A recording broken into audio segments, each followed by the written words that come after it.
So when you think about STEM, there's a lot of different kinds of STEM. There's, science, technology, engineering, math. Women make up about 60% of social sciences, and they do a lot more having to do with the human body. But when it comes to engineering, specifically like mechanical engineers, only about 7.9% of mechanical engineers in the United States are women. That's an insane statistic. It is common knowledge that the STEM field is dominated by men. If you go into a STEM classroom at a local college and look around, you are only bound to see a few women. This issue impacts the future of a booming field. Mrs. Buell, Alden's technology teacher, and one of 9 female technology teachers in Western New York, explains the importance of involving girls in STEM, especially at a young age. Well, one of the big reasons why it's really important for girls to get involved with STEM careers, programs, things like that is because one of the big reasons why we don't have a lot of representation in those fields is because there aren't girls in those fields. So if you think about it, when you look up to people, you typically look up to people who are similar to you. So when you look at like your doctor, if your doctor's male, you're gonna think, oh, a lot of doctors are male. A lot of nurses are female, so then you think nurses are female. Or you look at construction workers on the side of the road when you drive past them. If you don't see a female among them, you're not gonna think, oh, I'm a girl, I could do that too.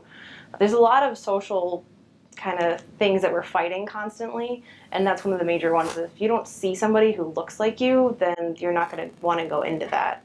The solution is simple. In order to encourage girls to enter STEM programs, we need to show them women in STEM.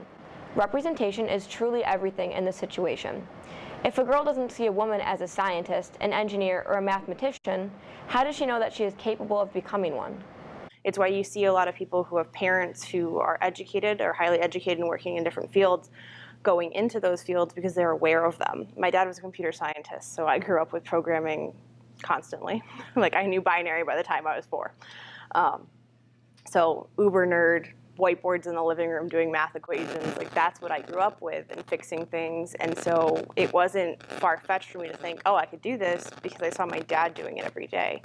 Young girls need to be told that they can enter the STEM field. Parents, teachers, and adults need to encourage them and remind them how capable they are. This is all rooted in what our girls hear adults say about them. While using the term smart to compliment a child seems beneficial, we should rethink the damage it can cause in the long run. Girls tend to think that we're not as good as guys. Like if you look at job applications, if girls don't meet at least 70% of the criteria, we won't apply for it. But guys, if they meet 40%, they're gonna apply for it. That tells you a lot. There's also a big thing about telling kids they're smart. So if you tell a girl they're smart, they're gonna think, oh, okay, I handle this is great. But when they hit something that's hard, they're gonna think, oh my gosh, I'm not smart enough, I'm just stupid, and not push through it. So you wanna tell kids they're hardworking. And if you say if you're hardworking, then they're like, oh, I just have to push harder, and that'll help a lot of people kind of move forward. There's been a lot of, they're trying to make it so that girls feel better about what they're doing, but if you're like, oh yeah, you're just so smart, like that doesn't help, even though we think it does. We need to remind our girls that they can do anything they put their mind to. There is no limitation to what their futures hold for them. If we want to see a diverse change in this field, STEM must be promoted to girls at young ages. The University of Buffalo is playing a role in this transformation by providing summer camps for girls interested in STEM programs.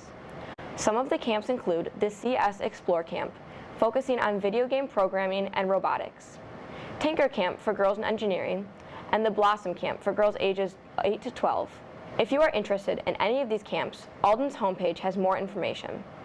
To get girls involved in STEM majors, one of the biggest things that I'm finding, even for guys, for anybody, is to show it to them when they're younger. If you don't show a kid something by 7th or 8th grade, their ability to go into that field when they're an adult is much lower, which sounds crazy, but that's how it is. So if someone doesn't know a welder exists, or a doctor, or people, like there's people who make the needles that they use for different types of surgeries. If you don't know that exists, then you might not know to go into that.